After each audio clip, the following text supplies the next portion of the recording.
মার্কিন নীতির আগে ইসরায়েলের নীতিটা একটু বলা দরকার, সেটাই বলছি। ইসরায়েলিরা এখন ট্র্যাজেডি এই অর্থে যে তারা যে নাৎসিদের দ্বারা নির্যাতিত হয়েছিল, যে দাবির ভিত্তিতে সারা পৃথিবীর সমবেদনা আকর্ষণ করেছেন, এখন সেই নীতি তারা অনুসরণ করছেন।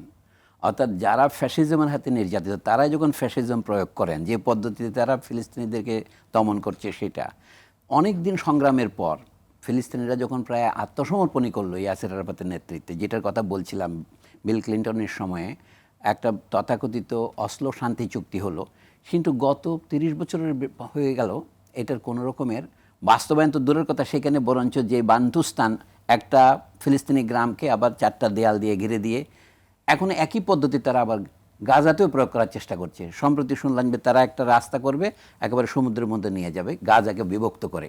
অর্থাৎ এইভাবে একটা দেশকে কলোনি করে তোলা, এই নীতিটা হচ্ছে ইসরায়েলের নীতি। এখন মার্কিন যুক্তরাষ্ট্র এটাকে সমর্থন করে কি করে?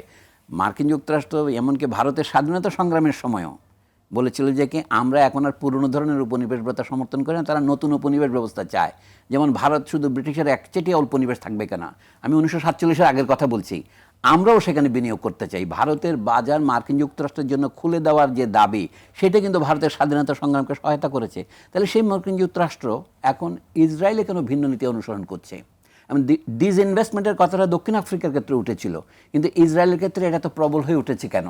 এ কথা হচ্ছে মার্কিন যুক্তরাষ্ট্রে যেটা বলে AIPAC, American Israeli political action কমিটিগুলো, যারা হচ্ছে মার্কিন সিনেটর এবং মার্কিন পার্লামেন্টারিয়ানদের নির্বাচনের প্রধান অর্থদাতা হয় এবং বিভিন্ন রাষ্ট্রপতি নির্বাচন পথে হয়, সেটার একটা প্রভাব আছে। মার্কিন যুক্তরাষ্ট্রে এই যে আইভি লীগ বিশ্ববিদ্যালয়গুলো, সেখানে দেখেন জনসংখ্যার অনুপাতে, ছাত্র সংখ্যার অনুপাতে ইহুদি অধ্যাপকদের সংখ্যা অনেক বেশি। ইহুদি বলতে আমি সাধারণভাবে বোঝাচ্ছি, আবার এর মধ্যে অনেকেই জায়োনিস্ট। যারা অনেক বিশ্ববিদ্যালয়ের প্রেসিডেন্ট আছে তারা কিন্তু জায়োনিস্ট। অর্থাৎ আপনি দেখবেন ইংল্যান্ডে, ফ্রান্সেও ইহুদি সমস্যা বলে একটা সমস্যা ছিল ঐতিহাসিকভাবে। মার্কিন যুক্তরাষ্ট্রে ইহুদিরা এক ধরনের আধিপত্য করছে, সংখ্যার দিক থেকে শতকরা 2 জন হলেও আধিপত্য অনেক বেশি। এইটা ইসরায়েলের নীতিকে অনুসরণ করতে তাদেরকে বাধ্য করছে কি? আমার প্রশ্ন হচ্ছে এটাই। এই জন্য বলছিলাম ইসরায়েল একদিকে ফিলিস্তিনি ট্র্যাজেডির কথা আমরা জানি, 100 বছর ধরে ফিলিস্তিনিরা ট্র্যাজেডিতে আছে, আমি সেই কথা বলি নাই। ইসরায়েল নিজেও একটা ট্র্যাজেডি, কারণ ইহুদি জনগণকে সারা পৃথিবীতে থাকতে হবে। তারা যদি অত্যন্ত সংখ্যালঘু হিসেবে ফ্রান্সে থাকতে পারে, সেখানে একটা ইহুদি বিরোধিতা ছিল, সেটা বা তারা কতটা তোয়াক্কা করে না সেটা তারা সার্থকভাবে আছে। এবং ইংল্যান্ডেও এই তো যত লোকদের আমরা বলে যাই যে বালফুর ডিক্লারেশনের কথা বলে, মন্টাগু, চেমসফোর্ড যে আসছিল, এগুলো সব ইহুদি। মন্টাগু তো ইহুদি, কথায় কথায় বললাম। এবং আমাদের ঢাকা বিশ্ববিদ্যালয়ের প্রথম ভাইস চ্যান্সেলর PJ হার্টগ, উনিও তো ইহুদি।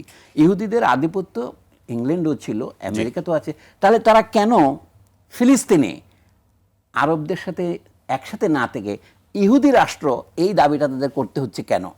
এইখানে আমি বলছি ইতিহাসের ট্র্যাজেডিটা ওই জায়গাতে, স্ববিরোধী। অসংখ্য ধন্যবাদ ডক্টর সনিমুল্লাহ খান স্যার। ডক্টর